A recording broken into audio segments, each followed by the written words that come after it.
जी Nepal HD television अब तपाईँ सँगसँगै।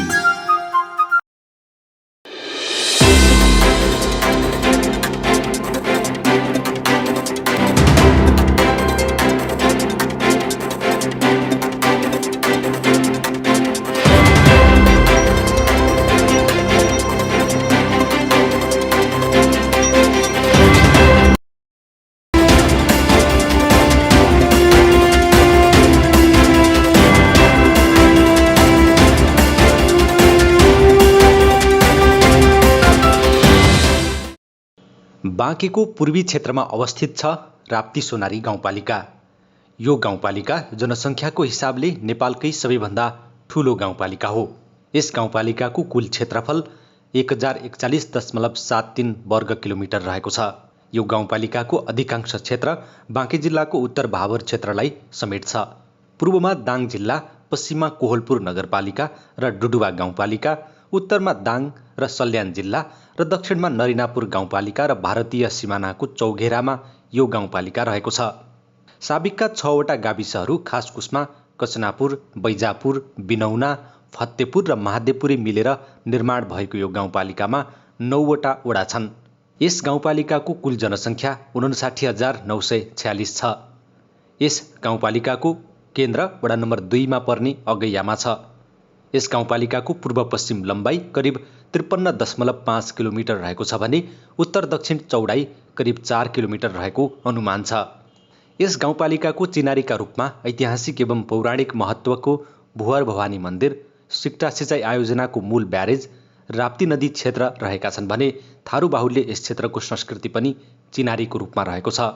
राप्ती नदी मध्यभाग हुँदै बग्ने यस गाउँपालिकाको मुख्य आबादी क्षेत्र नदीको दक्षिणपट्टि रहेको छ। नदीको उत्तरपट्टि महेन्द्र राजमार्गका कारण सडक पहुँचको सहज अवस्था रहे पनि मुख्य आबादी रहेको दक्षिण क्षेत्रमा भने सडक पहुँचको उचित व्यवस्था थिएन। सिक्टा सिँचाइ आयोजनाको मूल ब्यारेजसँगै पुल बनेपछि यो क्षेत्र महेन्द्र राजमार्ग हुँदै जिल्ला सदरमुकाम नेपालगञ्जसँग सडक मार्गले जोडिन पुग्यो। स्थानीय तहको गठनपछि यस गाउँपालिकाभित्र भौतिक पूर्वाधारको विकासले तीव्रता पाएको स्थानीयहरू बताउँछन्। यस विषयमा हामी आगामी अङ्कहरूमा चर्चा गर्नेछौँ। कार्यक्रम हाम्रो पालिका राम्रो पालिकाको आजको अङ्कमा भने हामी राप्ती सोनारी गाउँपालिकामा सुशासन, स्थानीय न्यायिक समिति र कानुन निर्माणको अवस्थाका विषयमा चर्चा गर्दैछौँ। सबैभन्दा पहिले गाउँपालिकाका वडा तहमा सुशासन प्रत्याभूतिका लागि गरिएका प्रयासबारे कुरा गर्दैछौँ।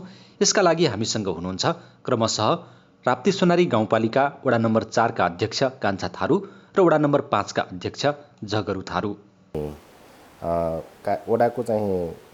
वडाको बैठक बसी हामी जुन निर्णय गर्छौँ समुदायमा चाहिँ छोड्ने किसिमका चाहिँ सूचनाहरू हामी वडाको चाहिँ सूचना बोर्डमा चाहिँ टाँस्छौँ र चाहिँ हामी लगभग 3-4 ठाउँ हामी चाहिँ सूचना पार्टी पनि टाँस गरेका छौँ। र अब योजना सञ्चालन गर्दा प्रष्ट चाहिँ अब सेवाग्राहीहरू हामी चाहिँ योजना बुकमै चाहिँ तपाईँहरूको टोलमा यस्तो किसिमको योजना छ, तपाईँहरू चाहिँ अब उपभोक्ता समिति मार्फत गर्नु पर्यो भने त्यही चाहिँ लाभान्वित समुदायलाई नै हामी समेटेर चाहिँ उपभोक्ता समिति गठन गरेका हुन्छौँ। र उहाँहरू चाहिँ काम गरिसकेपछि उहाँहरू चाहिँ काम सुरु गर्नु अगाडि पनि हामी त्यहाँ चाहिँ पहिलो अवस्था कस्तो थियो, बनिसकेपछि कस्तो अवस्था भयो र आर्थिक कारोबार पनि चाहिँ उहाँहरू चाहिँ उपभोक्ता समितिले एकदमै चाहिँ आफ्नो टोलमा काम भइसकेपछि प्रतिनिधिहरूलाई बोलाएर उहाँहरू चाहिँ सार्वजनिक चाहिँ गर्नुहुन्छ। अर्को एउटा महत्त्वपूर्ण कुरा कार्यालय सञ्चालनमा त्यो सुशासनको एउटा महत्त्वपूर्ण पाटो मानिन्छ नागरिक बडापत्र र त्यसको गुनासो पेटिका। मानिसहरूले गुनासो पनि गर्न पाउन् भन्ने अपेक्षासहित त्यो धेरैजसो कार्यालयहरूमा देख्न पाइएन। त्यसमा के कारणले चाहिँ त्यो हुन नसकेको होला? अब यो वडामा हामी चाहिँ गुनासो पेटी चाहिँ हामी चाहिँ व्यवस्था गर्न सकेका छैनौँ। तर चाहिँ नागरिकहरूको, जनताहरूको कुनै गुनासो लिखित रूपमा चाहिँ वडामा आयो भने हामी चाहिँ तुरुन्तै चाहिँ हामी उहाँहरूलाई चाहिँ फलो गर्छौँ र चाहिँ उहाँहरूको विषयमा के गुनासो हो हामी चाहिँ छलफल गर्छौँ। सार्वजनिक सुनवाई भन्ने एउटा नागरिकप्रति उत्तरदायी बनाउने एउटा अवसर त्यो कतिको हुने गरेको छ? त्यो अब सार्वजनिक सुनवाईको विषयमा अब जानकारी चाहिँ अब उपभोक्ता समितिले चाहिँ गराउँछ अनि चाहिँ अब जो जति चाहिँ अब उपस्थित चाहिँ त्यो चाहिँ त्यहाँ भेला हुन्छ उहाँहरूको माझमा चाहिँ सबै चाहिँ अब हामी पनि चाहिँ अब बुझेका कुरा हामी पनि चाहिँ अब त्यस्तो हो उस्तो हो भनेर हामी पनि प्रष्ट पारिदिने चाहिँ गरेका छौँ। ओडाले गर्ने गरेको छ कि छैन? वडाले समग्र रूपमा चाहिँ वडाले नगरिकन गाउँपालिकामा गरेको छ र वडाको चाहिँ सचिवहरूलाई चाहिँ पटनाले बोलाएको छ। चाहिँ 3 वर्षको अनुभव चाहिँ जनताहरू चाहिँ मलाई लाग्छ चाहिँ सेवा पाउनमा सायद चाहिँ त्यस्तो चाहिँ कम्प्लेन चाहिँ कहीँबाट आएको छैन।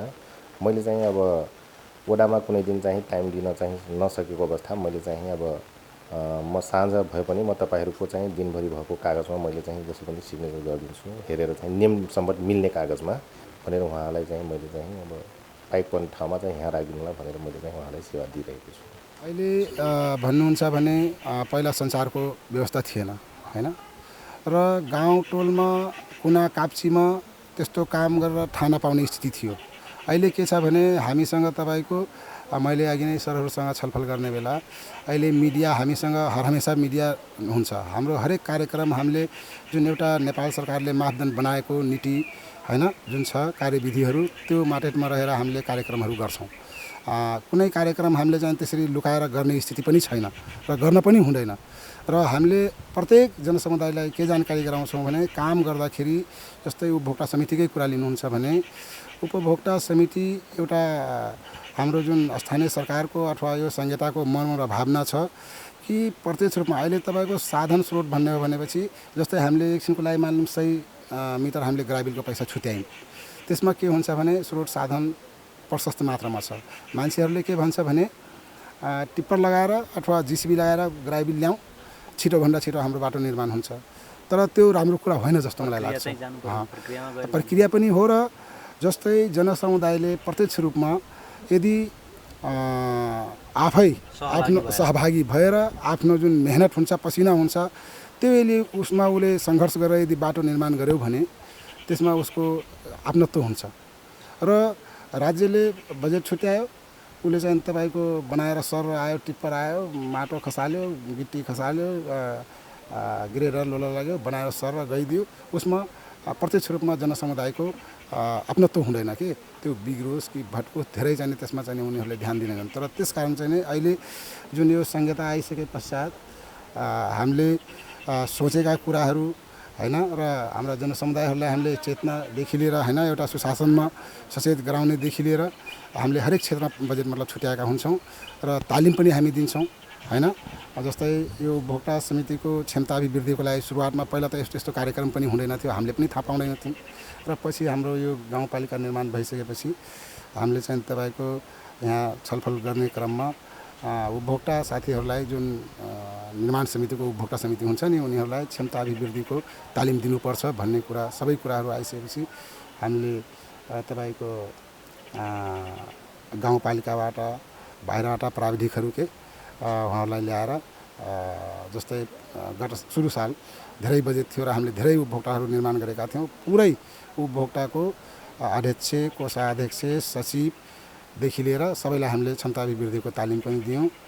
र अर्को कुरा जस्तै हामीले प्रत्यक्ष रूपमा गाउँघर सिंहदरबार भन्ने कुरा थियो आजै पनि त्यो सायद हामीले एकदमै प्रत्यक्ष रूपमा त्यसलाई त हामीले प्रयोग गर्न पाएको छैनौँ जस्तो लाग्छ। किनकि यो जुन जग्गाका कुराहरू भए पास गर्नेका कुराहरू भए अनि तपाईँको जग्गा पास गर्ने कुराहरू र नापीका कुराहरू भए वनका कुराहरू भए यातायातका कुराहरू भए हैन यस्ता कुराहरूमा अझै हामीले नेपालगञ्ज धाउनुपर्ने स्थिति छ हैन। नागरिक बडापत्र र गुनासो पेटिकाहरू मैले त्यति देखिनँ, त्यो तपाईँहरूलाई जानकारी त्यति भएन कि के भएर चाहिँ? यो एकदमै थियो गुनासो पेटिका र यो तपाईँको बडापत्र जुन हुन्छ नि वाराको जुन सूचनाहरू मतलब यो यस्तो छ यो सेवा पाइन्छ भने त्यो सबै थियो। तर मात्रै के भइदियो भने हाम्रो गाउँपालिकाबाट बनेर गयो त्यो कागजको बनेर गयो के त्यो ठुलै एकदम पुरै हटाउने जस्तो के बहुत ठुलो बनेर गयो। त्यसलाई हामीले वारा कार्यालयको भित्तामा यसरी टाँस्यौँ पछि यति ठुलो हावाहुरी आयो हेर्नुहोस् त्यो पुरै उडाएर लग्यो हेर्नुहोस्। पनि पछि हामीले पर्खालमा लेख्यौँ पुरै चाहिँ लगेर पर्खालमा लेख्यौँ र पर्खालमा पनि अब कति तिको छैन यही रङ जाने त हो उसको हैन त्यो हो नत्र यो हुन्छ सर हामीले बनाएको थियौँ सर। राप्ती सोनारी गाउँपालिका वडा नम्बर 4 का अध्यक्ष कान्छा थारू र वडा नम्बर 5 का अध्यक्ष झगरु थारूसँगको यो कुराकानीपछि सुशासनको अवस्था सुधारका लागि भइरहेका कामहरूबारे गाउँपालिकाका प्रमुख प्रशासकीय अधिकृत नरबहादुर विकसँग पनि कुराकानी गरेका छौँ। सर, यहाँलाई स्वागत छ जी नेपाल टेलिभिजनमा। धन्यवाद। तपाईँ 2017 साल 6 महिना 27 गते यस कार्यालयमा आइपुग्दा कार्यालय व्यवस्थापनका दृष्टिकोणले कस्तो अवस्थामा थियो? तपाईँले के सुधार गर्ने प्रयास गर्दै हुनुहुन्छ? म अब त्यति बेला अकस्मात भ्रमण लिएर आउनुपर्ने भएर म 27 गते यहाँ हाजिर हुन आइपुगेँ र त्यो बस्ने साथीहरूले पनि केही कुरा त गर्नुभएको थियो कि अब कस्तो के पऱ्यो मिलेन होइन, अब यसलाई म अगाडि बढाउँछु भन्ने सोच मैले पनि बनाएको छु। आउँदैखेरि जहाँ पनि जुन कार्यालयमा पनि बडापत्र हामीले बाहिर देखे आउँछौँ, राखे आउँछौँ। म अरू ठाउँमा बसेको ठाउँमा सबै ठाउँमा थियो यतिको व्यवस्था रहेछ भन्ने मलाई लाग्थ्यो होइन, तर चाहिँ अब यहाँ त्यो देखिएन। अब त्यो काहीँ केही अवस्था कमजोर हुन्छ, काहीँ केही कुरो मिल्या हुँदैन, त्यो सबै ठाउँ हुन्छ। अब यहाँ अलिक त्यो चाहिँ रहेछ, त्यसलाई चाहिँ म सकेसम्म बनाउँछु र म प्रत्येक वडामा पनि पठाउँछु त्यो बडापत्र होइन। त्यो बडापत्रमा हामीले चाहिँ विशेष गरी यो गाउँपालिकाले लागू गरेका करका दरहरू भए, विभिन्न दस्तुर शुल्कहरू लिने, त्यो चाहिँ अलिकति जानकारी हुने गरेर होइन। अनि काम चाहिँ अब बिग्रिँदाखेरि अथवा काम नहुँदाखेरि कहाँ गएर सम्पर्क राख्ने, कोसित सम्पर्क राख्ने, र म त्यो जस्तो अब यहीबाट पनि म के भन्छु भन्दा यो राप्ती सोनारी गाउँपालिकाका सम्पूर्ण दाजुभाइ दिदीबहिनीहरूले प्रत्येक वडामा चाहिँ आफ्नो कामको लागि जानुहुन्छ। अब त्यहाँ वडा सचिवबाट कुनै काम चाहिँ हुन नसक्ने अवस्था रहेछ, वडा सचिवले म यो जान्दिनँ, म यो बुझेको छैन, यो काम गर्न सक्दिनँ भनेर यदि त्यहाँ भनिदिएछ भने तपाईँहरू फुरुक्क मसित आउनुहोस्, त्यसको निकास के रहेछ म खोज्छु होइन, म दिन्छु, निकास दिन कोसिस गर्छु। यदि मैले सकिनँ भने म माथिल्लो तहबाट पनि त्यो निकास ल्याएर तपाईँहरूलाई सहज बनाइदिन्छु अनि तपाईँहरूको काम म गरिदिन्छु भनेर म यहाँबाट पनि जनताहरूलाई चाहिँ हाम्रा यहाँ राप्ती सोनारीका गाउँपालिका चाहिँ दाजुभाइ दिदीबहिनीलाई म यो पनि अनुरोध गर्दछु है। त्यो बाहिर जस्तो यहाँहरू आउनुहुन्छ, यो हाम्रो गेटमा आएर एउटा यो यस्तो काम म यहाँ गर्न आएको थिएँ भन्नुभयो, अब कसैले चाहिँ यो काम यहाँ हुँदैन भनी पठाइदिएको भरमा तपाईँ नजानुहोस्, तपाईँ आधिकारिक मान्छेसित भेट्नुहोस्, खोज्नुहोस् होइन, यो मैले यस्तो काम गर्न आएको थिएँ, यो हुन्छ कि हुँदैन भन्नुहोस्। अनि तपाईँको हुने भएपछि यहाँबाट गर्नुपर्ने रहेछ भने यहीँबाट गरिन्छ, वडाबाटै हुने रहेछ भने वडामै जानुहोस्, त्यहाँ गरिदिन्छ भने म सिकाएर पठाइदिन्छु। त्यसो भने यहाँहरूले कसैले पनि त्यो के अरे अरूको भनाइमा लागेर यो काम मेरो काम भएन भनेर गाउँमा गुनासो गर्नुभन्दा हामीसित चाहिँ आएर आधिकारिक रूपमा चाहिँ यहाँ सोध्नुभयो, बुझ्नुभयो भनेपछि यहाँहरूको समस्या समाधानको बाटो हामी खोज्छौँ। कर्मचारीका तर्फबाट जनतालाई तपाईँको प्रतिबद्धता सुशासनका लागि, उहाँहरूको कामका लागि के हुन्छ अन्त्यमा कन्क्लुजन? अब कर्मचारीको तर्फबाट हामीले गर्ने भनेको त यो अहिलेको अवस्थामा है हामी सेवाग्राहीहरूलाई कसरी समयमै चाहिँ सेवा दिने होइन, कसरी चाहिँ त्यो सेवालाई प्रभावकारी बनाउन, हामीले गरेको सेवामा जनताहरू पनि खुसी हुनु पर्यो है। यिनीहरूले बेलामा हामीलाई सेवा दिएका छन्, हामीलाई चाहिँ सस्तो मूल्यमा सेवा दिएका छन्, हाम्रो लागि यिनीहरू यसरी खटेका छन् भन्ने अनुभूति जनतालाई चाहिँ हुनु पर्यो। त्यो खालको चाहिँ सेवा दिनुपर्छ भनेर म कर्मचारी साथीहरूलाई सधैँ भनिरहन्छु। अब के छ भन्दा पहिला कर्मचारीहरू ठुला मानिने होइन, अनि सर्वसाधारण नागरिकहरू जाँदाखेरि चाहिँ धेरै कुर्नुपर्ने, पर्खिनुपर्ने, कर्मचारीले चाहिँ हप्की गर्ने, तर अब त्यो चाहिँ छैन। अब सबैमा चेतना आएको छ। कर्मचारी पनि म यिनै जनताहरूबाट उठेको करबाट तलब खाने कर्मचारी हो, म यिनको सेवामा समर्पित हुनुपर्छ भन्ने भावनाले हामी लाग्नुपर्छ। र म मेरा कर्मचारी साथीहरूलाई म सधैँ त्यही भन्छु, हामी यो गाउँपालिका छ र त जागिर खाएका छौँ। त्यस कारण साथीहरू हामीले यो गाउँपालिकाबाट जनतालाई दिनुपर्ने सेवा सुविधामा सकेसम्म चाहिँ कुनै अप्ठ्यारो नपर्ने गरी भनेको समयमा होइन हामीले चाहिँ कानुनी प्रक्रिया पुरा गर्नुपर्ने छ, 2-3 दिन लाग्ने छ भने त्यो कुरो प्रष्ट हुनलाई बनाइदिने होइन। सेवाग्राहीले चाहिँ त्यो कुरो बुझाइदिएपछि उहाँहरू पनि पर्खिनुहुन्छ र हामीले चाहिँ यो हुँदैन छैन भनेर झड्केर रिसाएर कहीँ बोल्न हुँदैन, यसरी चाहिँ हाँसेर मुस्कान दिएर हानुपर्छ भन्ने खालको सुझाव म कर्मचारी साथीहरूलाई नि दिन्छु। र आफू पनि त्यही तरिकाले चल्नुपर्छ भन्ने मान्यता भावनाले म सम्पूर्ण दाजुभाइ तथा दिदीबहिनीहरूलाई यही अनुरोध गर्छु। यहाँहरूसित मैले यहाँ बसुन्जेल रहन्जेल मैले आफ्नो तर्फबाट जति सक्दो मैले प्रयास गर्नेछु, काम गर्ने सहज रूपमा मैले चाहिँ काम गर्ने वातावरण बनाउनेछु। नजानेको कुराहरू मैले जानिनँ भने म माथिबाट पनि सोधेर ल्याएर मैले यहाँ गरिदिन्छु। जानेको मैले जाने जति कुराहरू मैले यहाँलाई कुनै अप्ठ्यारो नपरेर म काम गरिदिन्छु। र यति नै हो मेरो भनाइ। धन्यवाद। दर्शकवृन्द, तपाईँ हेर्दै हुनुहुन्छ कार्यक्रम हाम्रो पालिका राम्रो पालिका। आजको अङ्कमा हामी राप्ती सोनारी गाउँपालिकामा सुशासन, कानुन निर्माण र न्यायिक समितिको अवस्थाका विषयमा चर्चा गर्दैछौँ। अब गाउँपालिकाको न्यायिक समितिले सम्पादन गरेका कामहरूको बारेमा उपाध्यक्ष धनीकुमारी खत्रीसँग गरिएको कुराकानी सुनौँ। वर्षमा अब अगाडिको त फाइल अगाडि गइसक्यो सर है। अब 76-77को मुद्दा 77-78वटा मुद्दा आइसके हाम्रो मिलाउने हामीले चाहिँ मैले 38वटा जति अनुमान गरेको थिएँ। फेरि बिचमा अर्को मिलायौँ। मलाई त्यो अलिकता धेरै कामको लफडा भयो, याद थिएन।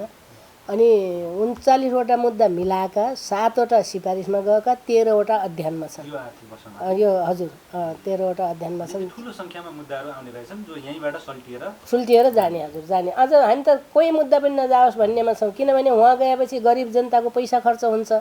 उहाँहरूले धेरै पैसा खर्च, एउटा वकिलले लेख्ने बेला चाहिँ मैले सुरुमा म अहिलेसम्म अदालतको मुख नदेखेको थाहा नपाएको मान्छेलाई जिल्ला समन्वयले हामी जनप्रतिनिधि हुन बित्तिकै हाम्रो खोला समन्वयले खोलेपछि मलाई अध्यक्षले तिमी नै हो त्यहाँको न्याय समितिको, तिमी नै जानुपर्छ भने कर्मचारीले रहेछ मुद्दा गर्ने, मलाई नि भन्नु। म गएँ, जाँदाखेरि वकिललाई मुद्दा लेखाउँदा 6,000-7,000 दिनुपर्ने रहेछ। त्यो त अब त्यो पैसा त बच्छ नि। अझ त्यो त मेरोबाट जाने भए त म त सकिन्थेँ। गाउँपालिका जाने भयो, गाउँपालिकाको मुद्दा हाल्न गएर पो त्यो लेख्दाखेरि मैले थाहा पाएँ। व्यक्तिको लेख्दाखेरि त उसलाई दुःख हुन्छ भने नजाओस् भन्ने हिसाबले हामी धेरै गर्छौँ। हेर्नुहोस्, गोफे लिने, सम्झाउने, यसो गरे यस्तो हुन्छ, यसो गरे यसो हुन्छ भनेर सम्झाएर धेरै हामीले मेलमिलापमा अनि डराउँछन् पनि जनताहरू। सुरुमा के आरोप लाग्थ्यो भने स्थानीय तहका उपाध्यक्षहरूलाई यो विषयमा त्यति ज्ञान छैन, यो अलि अप्ठ्यारो पार्छ कि यसले समाजमा फेरि द्वन्द्व निम्त्याउँछ कि भन्ने चाहिँ समस्या थियो। त्यो चाहिँ भएन होइन? त्यो हुन्थ्यो होला। अब चुनाव जितेको 6 महिना जति त यो कहाँ आइयो, के गर्ने होला भन्ने पनि भयो कि हामीलाई। आफ्नो हिसाबले गाउँमा मुद्दा मिलाएको त्यस्तो भयो। 6 महिनापछि हामी मङ्सिरको महिना चाहिँ ठाकुरद्वारा गइयो। काशीराज दाल र एकजना के देवकोटा भन्ने सर, दुईजना, एउटा मेलमिलापको एउटा न्यायिक समितिको दुईजना आएर हामीलाई 3 दिने तालिम दिनुभयो। अब चाहिँ हामी त प्रष्ट पहिल्यै पनि सिकाइ थियो मेलमिलापको। अहिले त त्यसले त हेर्न मुद्दाहरू त सर अब विभिन्न किसिमका आए। मैले हेर्न नहुने मुद्दा पनि धेरै आए। कोही फर्काइदिउँ, कोही चाहिँ अब मेलमिलापबाट भइजान्छ भने हेर्न नहुने भए पनि कसैको चित्त बुझाउन सकिन्छ भने किन फर्काउने भन्ने सोच पनि भयो। जनता हाम्रै हो भन्ने भयो। मैले चुनाव जितेर आएपछि यो पार्टी त्यो पार्टी भनेर छुट्याउने कुरा होइन। हामी त कसम खाएर आछ, अब जनताको सोझो भलो चिताउँछु भनेर आछ। पहिल्यै पनि मैले पार्टी छुट्याउने काम गरिनँ। आफ्नो पार्टी आफ्नो मुटुभित्र छ भने जनतालाई माया सबैलाई गरेर आइएको हो। अहिले पनि चाहिँ जनताको माया गर्दै गर्दै गर्दा हामीलाई यो कुराहरू मिलाउने, यो ज्ञान प्राप्त गर्नेमा पहिला त मेलमिलापले गराए। हेर्नुहोस्, केही त आफूलाई ज्ञान थियो, तर आफ्ना ज्ञानले मिलाउँदाखेरि हामी अलि हप्काइ दप्काइ मिलाइन्थ्यो। तर अहिलेको सम्बन्धमा हामीलाई मेलमिलापले यो जनप्रतिनिधि नहुँदै मेलमिलाप केन्द्रमा हामी मेलमिलाप तालिम गरेपछि चाहिँ हामीले मिठासले मिलाउने। दुईटैको झगडा छ भने जितको अवस्थामा मिलाइदिने। सबै त्यो हजुरहरूको पेटभित्र 10 वर्ष अघिको कुरा भए पनि खोदलेर मेलमिलापबाट मिलाउने। नमिलेपछि पक्का छ भनेपछि सिफारिस गर्ने, कच्चा छ भने ओडामा फर्काइदिने। अब भन्नाले कच्चा र पक्का भन्नेमा कस्तो पर्यो भनेपछि हजुरको हामीले हेर्न नमिल्ने जङ्गलात जग्गाको विवाद हेर्न मिल्दैन, हामीले चाहिँ फौजदारी हेर्न मिल्दैन, ऐलानी जग्गा हेर्न मिल्दैन, चोरी डकैती हेर्न मिल्दैन। यिनी जति हामीले नहेर्ने मुद्दाहरू छन् तिनले केही गर्दा ल्याइहाल्यो भने बाबु यो हामीले हेर्न त मिल्दैन, तपाईँहरूलाई एकचोटि बोलाइदिउँला, बोलाएर नमिलेपछि अब अगाडि पठाइदिउँला भन्छौँ।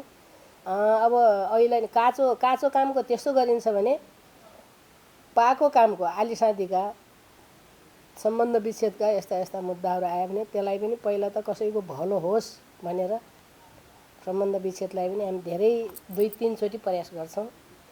त्यति गरेर नभएपछि अगाडि सिफारिस बढाइन्छ र आलीसाँधीका कुराहरू यहाँ पनि मिलाउने कोसिस गरिन्छ। कोही यहीँबाट मिल्छन् भने कसैको चाहिँ स्थलगत गएर भ्रमण गरेर पनि मिलाउने गरेको छ। यो यसरी हुन्छ, यसरी नक्सा फिजाल्नुहोस्, अमिनी बोलाउनुहोस्, गाउँपालिकाको अमिनी बोलाउनुहोस्, तपाईँको जिल्लाको अमिनी बोलाउनुहोस्, तपाईँहरूलाई ठग्दैनौँ हामी, अमिनीले जहाँ किल्ला गाड्छ त्यसैलाई विश्वास गर्नुहोस् भनेर त्यसरी पनि मिलाइएको छ। कसैले बाटो झिक्दियो मेरो बाटो भन्छ, कसैले आली मिदियो भन्छ, कसैले कुलो मास्दियो भन्छ। यो जग्गाको धेरै विवाद जग्गैको विवाद आउँछ। हेर्नुहोस् धेरै जस्तो। दर्शकवृन्द, यो थियो राप्ती सोनारी गाउँपालिकाको न्यायिक समितिले सम्पादन गरेका कामहरूको बारेमा उपाध्यक्ष धनीकुमारी खत्रीसँग गरिएको कुराकानीको सम्पादित अंश। अब गाउँपालिकामा कानुन निर्माणको अवस्थाका विषयमा अध्यक्ष लाहुराम थारूसँगको कुराकानी प्रस्तुत गर्दैछौँ।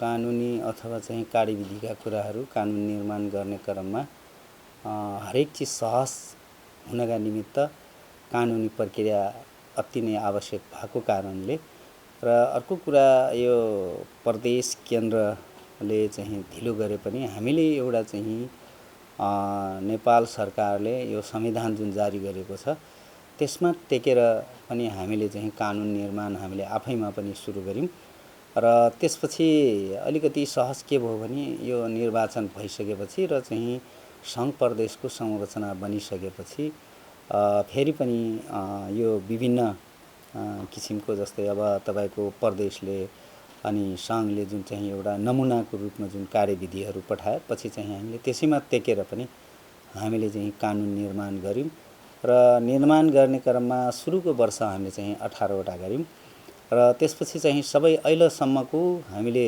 33 वटा चाहिँ हामीले कानुन निर्माण गर्यौं र त्यसपछि फेरि पनि हामीले गाउँपालिका स्तरीय एउटा चाहिँ गोष्ठी गर्यौं। गोष्ठी गरिसकेपछि हामीले गर्ने काम के चिज अझै बाँकी छ, सिस्टम के चिज मिलेको छैन भन्ने कुराहरू चाहिँ हामीले यो गाउँपालिका महासङ्घसँग चाहिँ समन्वय गरेर फेरि पनि हामीले चाहिँ यो सुरु गरिसकेपछि अहिले चाहिँ फेरि 6 वटा चाहिँ हामीले थप कानुन निर्माणका निमित्त हामीले एउटा खाका बनाएका छौं र जसमा अब 6 वटा र चाहिँ पहिला चाहिँ 33 वटा थियो। अब हामीसँग यो थप चाहिँ 6 वटा भनेपछि 39 वटा हामीले चाहिँ यो कार्यविधि चाहिँ कार्यविधि यिनका कुराहरू यो जे चाहिँ आवश्यक पर्छ त्यो कुराहरूलाई हामीले चाहिँ मध्यनजर गरेर यो सुरुवात चाहिँ गरेका छौं र अर्को कुरा यो कार्यक्रम गर्दै गर्दा कुरा के पनि भयो भने यो अरु काम चाहिँ निर्माण विकासका काम चाहिँ अब जले पनि सहज तरिकाले गर्ने नै भयो। यो चाहिँ एउटा प्रविधिसँग जोडेका कुराहरू र चाहिँ अलिकति ज्ञान अथवा चाहिँ विज्ञताको आवश्यक भएको हुनाले पनि केही कुराहरू हामीले चाहिँ कार्यविधि त आफ्नो अनुकूल त बनायौं, केही कुरा बीचमा फेरि चाहिँ त्यो कार्यविधि चाहिँ संशोधन गर्नुपर्ने अब सामान्य त्यति धेरै त नै केही कुराहरू जस्तै अब प्रदेशको पनि र तपाईको चाहिँ गाउँपालिकाको पनि एउटा कुनै चाहिँ हुन त त्यसमा नबाजिने गरी भनेको थियो तर कुनै एउटा दुईटा चाहिँ बाजिने अवस्था चाहिँ देखियो। त्यसपछि फेरि हामीले चाहिँ त्यसलाई चेन्ज गर्ने क्रममा हामीले चाहिँ 6 वटा चाहिँ कार्यविधिलाई फेरि चाहिँ संशोधन गर्यौं र जसले गर्दा अहिले चाहिँ 39 सम्म चाहिँ हाम्रो कार्यविधिको तयारी अवस्था छ। सम्पूर्ण यो हामीले तयारी गर्न नसके तापनि केही खाकाहरू हामीले बनाएका छौं। हामीले यो 2077 9 24 गते फेरि पनि हामीले यो बीचको चाहिँ 8औं गाउँसभा हामीले गर्न गइरहेका छौं। अब भोलि हामी चाहिँ गाउँसभामा त्यसलाई चाहिँ लैजान्छौं। हाम्रो यो विधायन समिति प्लस चाहिँ यहाँका विज्ञ सामान्य जानकार व्यक्तित्वहरूले पनि बसेर त्यसलाई चाहिँ हामीले छलफल गरेर लगभग क्लियर भएको अवस्था छ। अब आगामी यही गाउँसभामा हामी चाहिँ त्यसलाई पास गर्छौं भन्ने चाहिँ हाम्रो तयारी छ। अब यो चाहिँ हुन्छ। यो कानुन निर्माण गर्दाखेरि संघ सरकारले एउटा नमुनाहरू पठाइदिएको थियो। धेरै जसो स्थानीय तहले त्यो नमुनालाई कपी गरे जस्तो मात्रै गरे। तपाईले केही त्यसमा आफ्नो यो क्षेत्रको मौलिकतालाई जोडेर हामीले यो नयाँ गरेका छौं है, यो अरु भन्दा अलि फरक यसमा हामीले व्यवस्था गरेका छौं भन्ने केही छ त्यस्तो? यस्तो छ। अब कसले के गर्यो गरेन भन्ने कुराहरुमा पनि अब कसैको जस्तै अब तपाईको केन्द्र सरकारले दिएको जुन कार्यविधि हो सेम त्यस्तै भए तापनि त्यो ठाउँ भूगोलसँग पनि मिल्न सक्छ, तर चाहिँ हाम्रो यहाँको ठाउँ भूगोल चाहिँ नमिलेको अवस्था पनि हुन सक्छ। त्यसकारणले पनि हामी धेरै कुरा चाहिँ चेन्ज भएको छ र मेरो योजना एउटा के पनि थियो भने कानुन निर्माण सँगसँगै म चाहिँ कानुन निर्माण गर्ने क्रममा अलिकति विज्ञताको हिसाबले म जाने पनि नजाने पनि मैले सहयोग लिएर आफ्नो कार्यक्रमलाई चाहिँ सफल पार्नु नै चाहिँ यो एउटा बुद्धिमानीता हो भन्ने चाहिँ मैले बुझेरै मैले धेरैसँग समन्वय गरेर मैले चाहिँ यो मतलब कार्यविधि अथवा ऐनहरू चाहिँ मैले यो तयार गरेका छौं, जसले गर्दा हाम्रो यो गाउँपालिका महासंघले पनि हामीले गरेका कामलाई चाहिँ अन्यत्र भन्दा पनि केही न केही चाहिँ तपाईहरुको राम्रो छ। थोरै चाहिँ यो काम गर्ने क्रममा सामान्य सुधार गर्ने कुराहरू आफ्नो ठाउँ छ भनेर पनि उहाँहरूले भन्नुभयो र मेरो एउटा त्यसैमा पनि मैले के भनेको थिए भने सर हामीले त यो काम गरिसकेका छौँ, तपाईँहरू यही कुरा गर्नुहुन्छ, योभन्दा फरक हाम्रो कमी कमजोरी कहाँनिर छ त भनेर चाहिँ मैले त्यसपछि उहाँहरूलाई हामीले गरेको कार्यविधि अथवा चाहिँ ऐन नीतिका कुराहरू र चाहिँ तपाईँहरूले सिकाउने कुराहरू के चिज फरक छ भनेर तपाईँको एक साइडतिर पुरानो हामीले गरेका कामहरू र चाहिँ अब हुनुपर्ने कानुनसँग सम्बन्धित के चिज हो भनेर तपाईँले यसलाई क्लियर गरिदिनुहोस् भनेर मैले भनिसकेपछि तपाईँले चाहिँ एकदमै राम्रो प्रश्न गर्नुभयो। म चाहिँ यो रातभरि तयार गरेर पनि म तपाईँको चाहिँ यो सकेसम्म मेहनत गर्छु भन्नुभयो र चाहिँ उहाँहरूले गर्नु पनि हो। त्यसपछि हामीले अझै त्यसमा चाहिँ छलङ्गा के पनि भयौँ भने हाम्रो जुन यो गाउँपालिका सभालाई सञ्चालन गर्ने क्रममा हामीले एउटा व्यावहारिक हिसाबले गरे जस्तै कुनै शर्तमा जस्तै तपाईँको सभा अध्यक्ष त एउटै हुन्छ, तर चाहिँ हामीले दुईटा राखेका थियौँ। अब केही आफ्नै बाध्यताहरू पनि छ, त्यसलाई चाहिँ भित्र नपसौँ होइन, तर पनि त्यसलाई चाहिँ नै हामी नै हो भइहाल्छ भन्ने किसिमले गरेका थियौँ। त्यसपछि हामीले चाहिँ गोष्ठी गर्ने क्रममा कानुनले हामीले पछि कस्तो गर्ने के गर्ने हाम्रो जिम्मेवारी हो, तर तपाईँहरू कानुनमा जे छ त्यही नै तपाईँहरूले चाहिँ यहाँ प्रस्तुत गरिदिनुहोस् भनिसकेपछि अनि उहाँहरूले भन्नुभयो तपाईँहरू प्र्याक्टिकल नै हामीले गराउँछौँ भन्ने कुरा गरिसकेपछि जे होस् हामीले केही चाहिँ राम्रै गरेका छौँ भन्ने पनि चाहिँ भयो। र हामीले व्यावहारिक हिसाबभन्दा पनि यो एउटा चाहिँ सरकार हो, यो एउटा संस्था हो, व्यावहारिक हुने काम चाहिँ अगाडि पछाडि हुँदै गर्छ, तर चाहिँ कानुन नीति निर्माणसँगै चाहिँ जोडेर जानुपर्छ।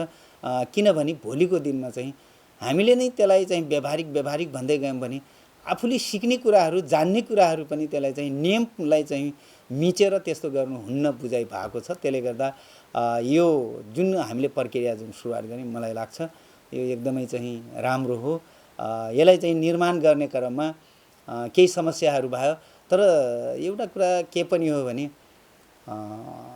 जो जित्नु भएको छ उहाँहरू पनि भाग्यमानी हुनुहुन्छ। तर म आफूलाई के ठान्छु भने यो कानुन निर्माण सँगसँगै विभिन्न योजनाका कुराहरू अथवा चाहिँ सुरुवाती चरणमा गाउँपालिका अध्यक्ष जुन हुन अवसर पाए, मैले चाहिँ समग्र नीति नियम बनाउने मतलब अग्रजहरू र चाहिँ यहाँका जनताहरूलाई पनि म धन्यवाद दिन चाहन्छु। किनभने म केमा जस्तै तपाईँको बनिसकेको कार्यविधिमा भोलि चाहिँ जो कोही आउला, तर मेरो कार्यकालमा बनेको छ नि त, अनि मैले जग बसालेँ नि, म चाहिँ त्यो कुरालाई चाहिँ मलाई अप्ठ्यारो भयो होला, मैले केही सिक्ने कुराहरू चाहिँ अप्ठ्यारो भयो होला अथवा चाहिँ कार्यान्वयनका पाटोहरू अप्ठ्यारो भयो होला, तर म एउटा चाहिँ पहिलो अध्यक्षको त लाहुराम थारू राप्ती सुनारीको, त्यसैमा पनि ठुलो गाउँपालिका, त्यसैमा जनसङ्ख्याको हिसाबले पनि ठुलो गाउँपालिका, त्यस कारणले म कठिनाइ भए पनि यो चाहिँ मेरा लागि चाहिँ साहसको रूपमा चाहिँ मैले स्वीकारेको छु। मैले किनभने यो सिक्न पाएँ, मैले गरेँ भन्ने चाहिँ म चाहिँ त्यसलाई दाबी गर्न सक्छु। त्यस कारणले म चाहिँ यसमा कुनै सामान्य कुनै चाहिँ कुराहरू सिक्ने बनाउने क्रममा केही अप्ठ्यारो परे पनि यो चाहिँ मैले अवसरको रूपमा लिएको छु। अब यो कानुन बनिसकेपछि सुशासन त्यही कानुन अन्तर्गत विधिबाटै सुशासन आउने हो। सुशासन आउनका लागि एउटा लिडरले चाहिँ त्यो कानुनलाई सही तरिकाले कार्यान्वयन गर्नुपर्छ। तपाईँले त्यो प्रयास के गर्नुभयो तिनले कार्यान्वयन गरेर गाउँपालिकालाई सुशासन मैत्री बनाउनको लागि तपाईँको प्रयास के थिए? एउटा कुरा त हाम्रो यो सुशासनको कुरा गर्ने क्रममा हामीले बोल्नु र चाहिँ जिम्मेवारी पदको जिम्मेवारी भइसकेपछि सुधार गर्ने चाहिँ धेरै कुराहरू जिम्मेवारी चाहिँ फरक चाहिँ पार्दो रहेछ र हामीले फरक नसम्झे नै हो भने यो चाहिँ सुशासनको कुनै अर्थ पनि छैन। त्यस कारणले सुशासनलाई चाहिँ कार्यान्वयन गर्नका निमित्त पनि जनप्रतिनिधिहरूको भूमिका हुन्छ। तपाईँको गाउँ गाउँमा अथवा चाहिँ तपाईँको जनप्रतिनिधिहरूले अथवा विभिन्न सङ्घ संस्थाले पनि तपाईँको एउटा अधिकारको कुरा मात्रै नभएर तपाईँले चाहिँ अधिकारसँग चाहिँ आफ्नो जिम्मेवारी पालनाका कुराहरू गर्नुभयो भने यो धेरै कुरा चाहिँ सुशासनसँग पनि समेटिन्छ। र मलाई लाग्छ यो तपाईँको अधिकार चाहिँ खोज्दै जाने, आफूले गर्ने पालना जुन हो नि अथवा दायित्व जुन हो जिम्मेवारी जुन हो नि त्यो चाहिँ नगर्ने हो भने त्यो जनप्रतिनिधिबाट पनि बिग्रन सक्छ, सामान्य नागरिकबाट पनि बिग्रन सक्छ, बुद्धिजीवी समाजसेवीबाट पनि बिग्रन सक्छ। त्यस कारणले सुशासन पहिलो कुरा त सुशासन नै आवश्यक हो। त्यस कारणले सुशासनलाई कायम गर्नका निमित्त पनि नीति नियमलाई चाहिँ कार्यान्वयन गर्ने हो। नीति नियमलाई चाहिँ हामीले चाहिँ स्वीकार गर्यौँ भने अवश्य पनि त्यो कुरालाई चाहिँ प्रक्रियागत ढङ्ग जान सक्यौँ भने अवश्य पनि त्यो कुरालाई चाहिँ सुशासनमा परिणत हुन सक्छ भन्ने चाहिँ बुझाइ छ। र अर्को कुरा यही सँगसँगै मलाई लाग्छ हामीले केही न केही निश्चय पनि हामीले चाहिँ सुशासन अथवा पारदर्शिता अथवा चाहिँ एक आपसमा समन्वय जुन चाहिँ गरेका छौँ त्यसैका लागि पनि हामी जस्तै अब कोही जनप्रतिनिधिहरूले गाउँ समाजमा आफूले छिर्नै नसक्ने पनि वातावरण भएको छ हैन। तर चाहिँ म जहाँ पनि जस बेला पनि दिउँसो राति जहाँ पनि म चाहिँ मजासँग ढुक्कसँग म चाहिँ बस्न सक्छु। त्यस कारणले पनि यो एउटा चाहिँ सही बाटो अब हाम्रो तर्फबाट अब होला चाहिँ कसैको इच्छा आकाङ्क्षा धेरै आवश्यक होला त्यो चाहिँ पुरा गर्न नसकेला हैन, नभएको होला। किनभने आफूले गर्ने काममा राम्रै गरे जस्तो हुन्छ। कोही मान्छे 100 जनाले गरे 100 जना मध्येमा 1 जना कसैले चाहिँ केहीबाट वञ्चित भयो भने त्यसको लागि त चाहिँ नराम्रो हो नि। त्यस कारणले यस्तो कुराहरू हुन सक्छ। तर समग्र रूपमा गाउँपालिकाको हकमा अहिले पनि हाम्रो गाउँपालिका 8औं चाहिँ फेरि पनि गाउँसभा हुन जाँदैछ। अहिलेसम्म गाउँसभामा कसैले विरोध गरेको, कसैले चाहिँ जस्तै चाहिँ बहिष्कार गरेको अवस्था अहिलेसम्म चाहिँ मुद्दा मामिलाका कुराहरू अहिलेसम्म हाम्रो यहाँ त्यस्तो परिस्थिति भएको छैन। हाम्रो दर्शकवृन्द, यो थियो गाउँपालिकामा कानुन निर्माणको अवस्थाका विषयमा राप्तीचोनारी गाउँपालिकाका अध्यक्ष लाहुराम थारूसँग गरिएको कुराकानी। कार्यक्रम हाम्रो पालिका राम्रो पालिकाको यस अङ्कमा हामीले बाँकेको राप्तीचोनारी गाउँपालिकामा विगत 3 वर्षमा सुशासन, न्यायिक समितिको काम र कानुन निर्माणको अवस्थाका विषयमा चर्चा गर्यौं।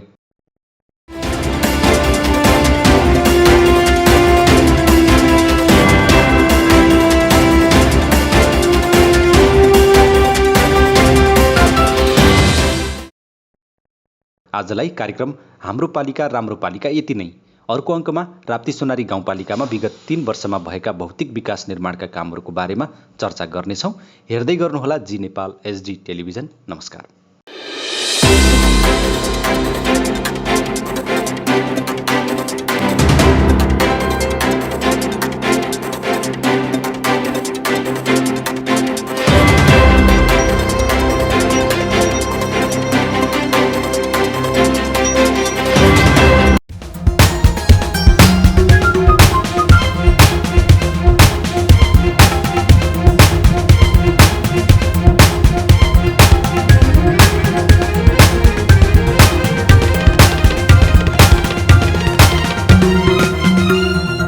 जी नेपाल एचडी टेलिभिजन अब तपाईँ सँगसँगै